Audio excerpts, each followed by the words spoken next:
Inisiatifmu menunjukkan kapasitasmu. Seorang pemimpin itu adalah orang-orang yang punya inisiatif tinggi. Mereka punya kepedulian terhadap orang lain. Sehingga mereka selalu punya inisiatif gitu untuk melakukan hal-hal yang mungkin sebenarnya bukan bagian mereka. Tapi mereka tahu kalau mereka lakukan itu bisa meringankan beban orang lain.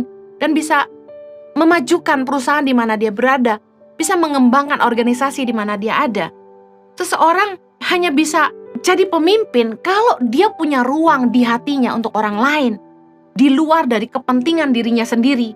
Inisiatifnya bukan hanya untuk kepentingan dirinya, tapi dia punya inisiatif untuk mikirkan bagaimana hidupnya jadi berguna. Bagaimana dia bisa menjadi dampak buat orang-orang di sekitarnya. Dia selalu punya ruang untuk kepentingan orang banyak di atas kepentingannya sendiri. Inisiatifmu akan menunjukkan kepedulianmu dan rasa memilikimu terhadap apapun yang Tuhan percayakan di tanganmu. Lukas 16 ayat 12 berkata, "Dan jikalau kamu tidak setia dalam harta orang lain, siapakah yang akan menyerahkan hartamu sendiri kepadamu?"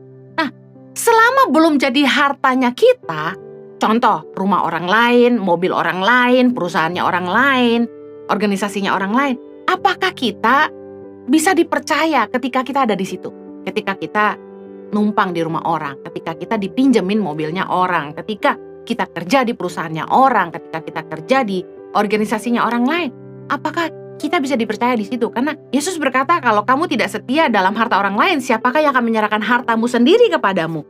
Nah, kalau kita pengen dipercaya sama Tuhan lebih, kita harus punya inisiatif untuk bisa dipercaya dalam harta orang lain, bahkan dalam hal-hal kecil. Lukas 16 ayat 10 berkata, barang siapa setia dalam perkara-perkara kecil, ia setia juga dalam perkara-perkara besar. Punya inisiatif tuh gak melulu dalam hal-hal besar. Justru Tuhan itu selalu menilai kita dari hal-hal kecil.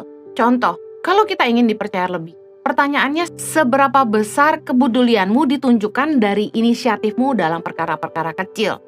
Orang yang bisa dipercaya itu memperhatikan hal-hal kecil yang mungkin bisa merugikan perusahaan di mana dia bekerja. Contoh, AC di ruangan kantor lupa dimatikan. Itu kan cost buat perusahaan. AC itu kan membuat tagihan listrik jadi membengkak.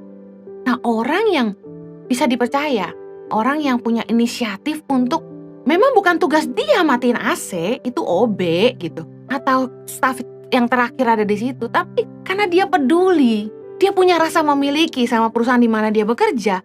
Dia punya inisiatif untuk matiin AC sebelum pulang kantor. Paling nggak punya inisiatif untuk mengingatkan teman-teman yang lain. Karena dia nggak mau perusahaannya dirugikan dengan membengkaknya tagihan listrik. Contoh, ketika kita ke toilet. Kadang-kadang gemes ya lihat orang tuh habis cuci tangan pergi gitu. Apa dia lupa bahwa itu bukan keran otomatis gitu kan. Nah, kita tahu bahwa air itu sangat berharga gitu. Apalagi air bersih gitu kan. Di Jakarta khususnya, air bersih sangat berharga. Nah, kadang kita lihat kayak di toilet mall contohnya. Keran dibiarkan mengalir, apa nggak sayang? Nah, harus ada kepedulian dan rasa memiliki gitu. Kalau saya langsung matikan gitu. Ada orang yang mikir, itu kan bukan tugas saya, itu kan orang lain yang buka keran itu. Seringkali kita lempar, biarin aja, itu orang lain. No, harusnya kita punya inisiatif yang lahir dari kepedulian kita.